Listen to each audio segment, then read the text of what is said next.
Unsaon day paggamit sa low voltage disconnect sang LVD, low voltage disconnect modular. So dinhi ato siyang i-double click ang sa wala nga side. Diya makita nato ang ihang disconnect.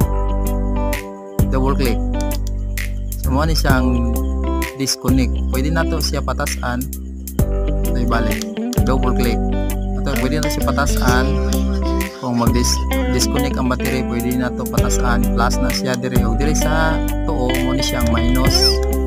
So pwede na to i-disconnect siya sa 11, o pwede na to siya i-disconnect sa 12. So mo na siya ang double click na to sa wala nga bahin. So ang reconnect, ari po ta mag double click sa tuo nga bahin. So mo na siya ang reconnect 0.5 reconnect 0.5, pwede na to siya i-plus